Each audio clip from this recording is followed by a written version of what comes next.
Bem-vindo ao curso de Cálculo Diferencial e Integral. No ensino fundamental e médio, nós estudamos como calcular a área de superfícies planas elementares, como, por exemplo, o triângulo, o retângulo, o quadrado, o círculo, etc. Nesta aula, veremos a introdução de conceitos que nos permitem calcular a área de superfícies planas mais genéricas. Considere o problema de calcular a área da região delimitada pelo gráfico da função f de x igual a x ao quadrado e pelo eixo x no intervalo que vai de 0 a 1. Ou seja, calcular a área achurada na figura abaixo. Calcular essa área não é tão simples, já que não se trata de uma figura geométrica elementar. Vejamos como proceder a seguir. Um procedimento razoável é decompor a área original em pequenas áreas formadas por figuras elementares. Aqui, por exemplo, observe que podemos aproximar essa área utilizando retângulos, como ilustra a figura abaixo. Considerando que AI é a soma das áreas dos retângulos inferiores, AS é a soma das áreas dos retângulos superiores e A, a área original, perceba que nós vamos ter que AI vai ser menor do que A, que vai ser menor do que AS. Ou seja, a área que estamos procurando é maior do que essa área inferior e menor do que essa área superior. Vamos, por exemplo, dividir o intervalo de 0 a 1 em 10 subintervalos de tamanho 0,1 e calcular a soma das áreas dos retângulos. Nesse caso aqui, vamos calcular primeiro a soma das áreas dos retângulos inferiores. Ora, cada um desses retângulos tem como base um segmento medindo 0,1. Além disso, a altura de cada retângulo corresponde ao valor da função calculado em cada um desses pontos do intervalo.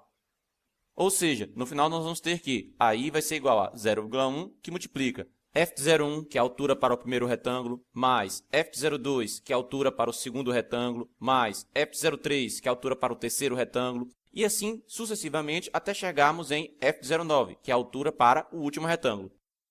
Quando aplicarmos aqui a distributiva, esse 0,1 vai estar multiplicando cada um dos termos dessa soma e, portanto, nós vamos ter cada uma das áreas desses retângulos. No final, fazendo todas as contas, obtemos 0,285 para essa área inferior. Calculando agora a área superior utilizando uma ideia análoga à anterior, no final nós vamos obter que a área superior vai ser igual a 0,385. Dessa maneira, vamos concluir que dividindo o intervalo em 10 subintervalos de mesmo tamanho, a área original é tal que 0,285 é menor do que A, que, por sua vez, é menor do que 0,385. Ou seja, a área está entre 0,285 e 0,385. Aumentando a subdivisão, obtemos aproximações cada vez melhores. A tabela a seguir ilustra o resultado para algumas subdivisões. Aqui nós temos subdivisões com 20, 40, 60, 80 e 100. Perceba que, aumentando o número de subdivisões, cada vez mais essas áreas estão se aproximando de 0,3333 aproximadamente. Mas vejamos como obter o valor exato para essa área. Vamos dividir o intervalo 0,1 em n subintervalos de tamanho 1 sobre n e calcular a soma das áreas dos retângulos.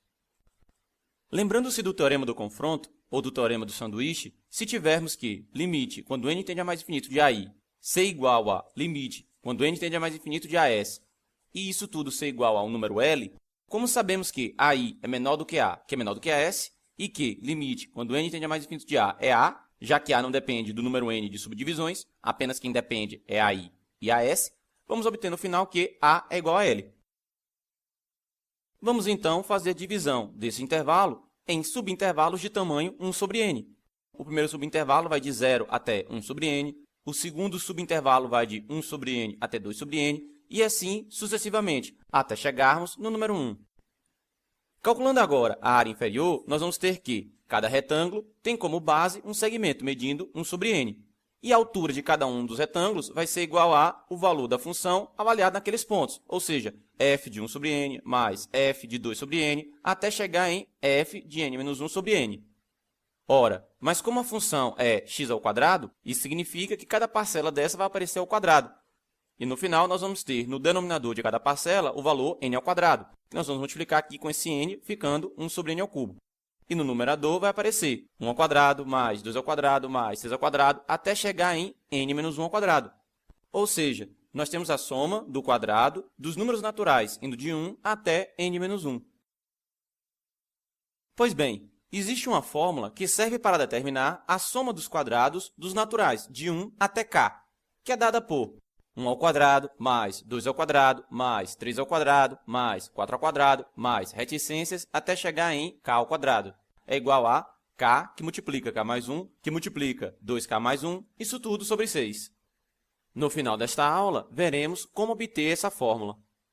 Utilizando essa informação, podemos simplificar a expressão de AI para algo como AI igual a n-1, que multiplica 2n-1, isso tudo sobre 6n ao quadrado. Ora, mais disso, nós vamos obter que limite, quando n tende a mais infinito, de AI vai ser igual a 1/3. Ou seja, basta calcular o limite dessa expressão quando n vai para mais infinito e você vai encontrar 1/3. Eu vou deixar o cálculo desse limite como exercício. Utilizando um procedimento análogo, podemos obter que limite, quando n tende a mais infinito, de AS vai ser igual a 1/3. Sendo assim, temos que a área original é A igual a 1/3. Nesse caso, não estamos colocando uma unidade de área. Isso vai depender do problema. Pode ser 1/3 de centímetro quadrado, 1/3 de metro quadrado, 1/3 de quilômetro quadrado, etc. À primeira vista, esse tipo de problema parece ter apenas uma aplicação geométrica, ou seja, calcular a área de uma região genérica. Entretanto, dependendo do problema, essa área pode representar outras informações. Vejamos um exemplo a seguir.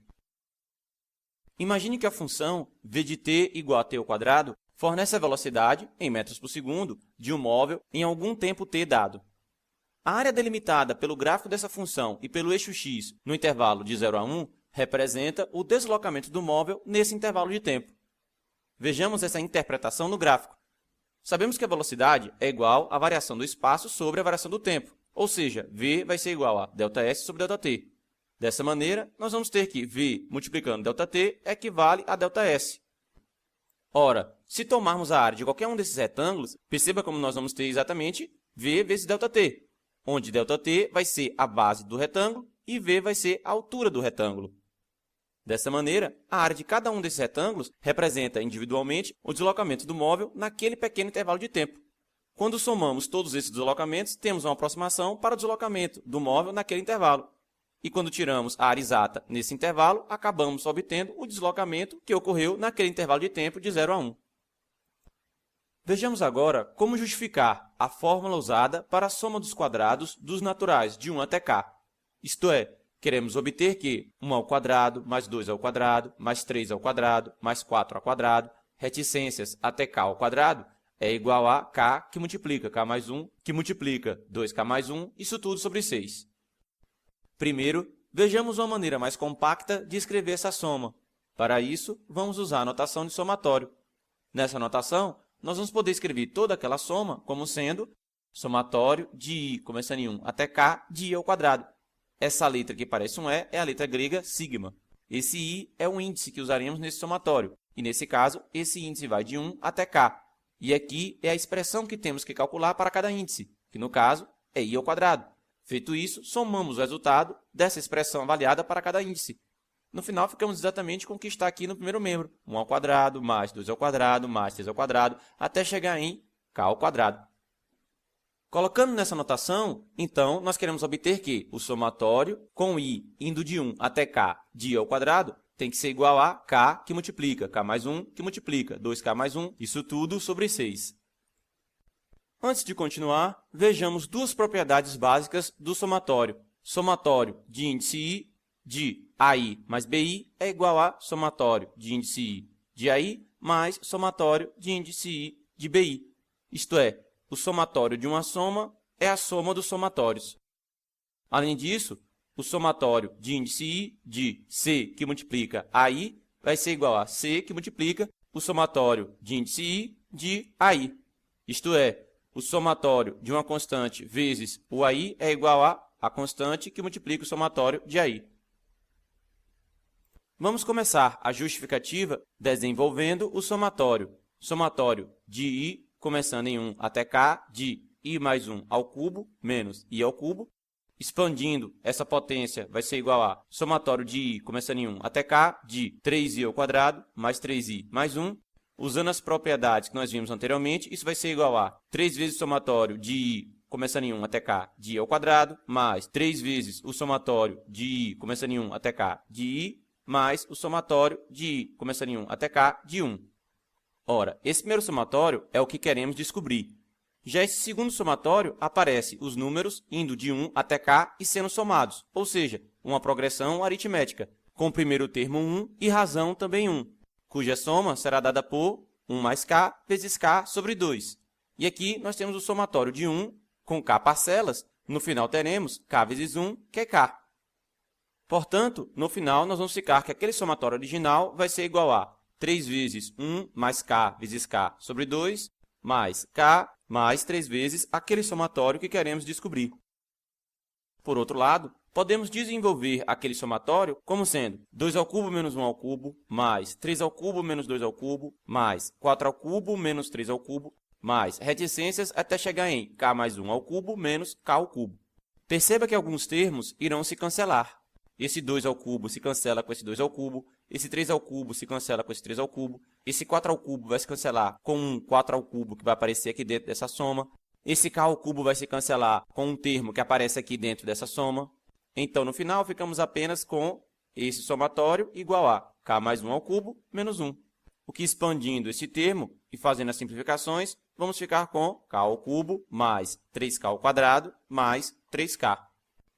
Desse modo, nós obtemos que esse somatório, por um lado, tem essa expressão e, por outro lado, tem essa expressão. Vamos agora, então, comparar essas duas expressões. Usando as informações anteriores, nós temos que 3 que multiplica 1 mais k, que multiplica k, sobre 2, mais k, mais 3 vezes o somatório de i, começando em 1 até k, de i ao quadrado, vai ser igual a k ao cubo, mais 3k ao quadrado, mais 3k. Rearrumando essa equação, nós vamos obter que 3 vezes esse somatório é igual a 2k ao cubo, mais 3k ao quadrado, mais k, isso tudo sobre 2. E passando esse 3 dividindo e efetuando a fatoração desse polinômio, no final, obtemos que o somatório de i, começando em 1 até k, de i ao quadrado, vai ser igual a k, que multiplica k mais 1, que multiplica 2k mais 1, isso tudo sobre 6. Esta aula termina aqui, eu espero você no próximo vídeo.